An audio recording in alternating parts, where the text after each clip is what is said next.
Karuvannur bank തട്ടിപ്പിൽ enforcement directorate എടുത്ത കേസിന്റെ രേഖകൾ കൈമാറണമെന്ന ക്രൈംബ്രാഞ്ചിന്റെ ഹർജിയിൽ അനുകൂല ഉത്തരവുമായി കേരള ഹൈക്കോടതി. ക്രൈംബ്രാഞ്ചിന് കേസ് രേഖകൾ കൈമാറാൻ ഇഡിക്ക് കോടതി നിർദ്ദേശം നൽകി. രേഖകളുടെ പരിശോധന 2 മാസത്തിനകം പൂർത്തിയാക്കണമെന്നും കോടതി നിർദ്ദേശിച്ചു. കൊച്ചി PMLA കോടതിയിലുള്ള രേഖകളാണ് ക്രൈംബ്രാഞ്ചിന് കൈമാറേണ്ടത്. കരുവന്നൂർ തട്ടിപ്പുമായി ബന്ധപ്പെട്ട് 2021 ജൂലൈയിലാണ് ക്രൈംബ്രാഞ്ച് അന്വേഷണം ആരംഭിക്കുന്നത്. 1 വർഷത്തിന് ശേഷമാണ് ഇഡി കേസ് അന്വേഷണം തുടങ്ങുന്നതും ബാങ്കിൽ റെയ്ഡ് നടത്തി രേഖകൾ പിടിച്ചെടുക്കുന്നതും. അനധികൃതമായി വായ്പകൾ അനുവദിച്ച അടക്കമുള്ള രേഖകളാണ് ഇഡി പിടിച്ചെടുത്തത്. ഈ രേഖകൾ ആധികാരികമാണോ എന്ന് ഉറപ്പാക്കാൻ ഫോറൻസിക് പരിശോധന അടക്കം നടത്തണമെന്നും, എന്നാൽ ഇഡിയുടെ കസ്റ്റഡിയിലായതിനാൽ പരിശോധന നടത്താനാകാത്തത് കേസ് അന്വേഷണം വഴിമുട്ടിച്ചുവെന്നും ക്രൈംബ്രാഞ്ച് ചൂണ്ടിക്കാട്ടി. പ്രതിപട്ടിക അടക്കം നിശ്ചയിക്കുന്നതിൽ പ്രതിസന്ധിയിലായി എന്നും ക്രൈംബ്രാഞ്ച് കോടതിയെ അറിയിച്ചിരുന്നു. രേഖകൾ വിട്ടുനൽകണമെന്ന് ആവശ്യപ്പെട്ട് ഇഡി നേരത്തെ PMLA കോടതിയെ സമീപിച്ചിരുന്നു.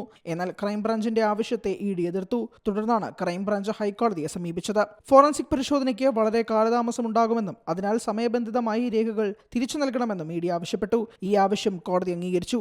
രേഖകൾ ക്രൈംബ്രാഞ്ചിന് വിട്ടു നൽകിയാൽ രാഷ്ട്രീയ മാനങ്ങളുള്ള കേസായതിനാൽ സ്വാധീനം ഉപയോഗിച്ച് രേഖകളിൽ കൃത്രിമം വരുത്തുമോ എന്ന ആശങ്കയും ഇഡി ഉന്നയിച്ചിരുന്നു.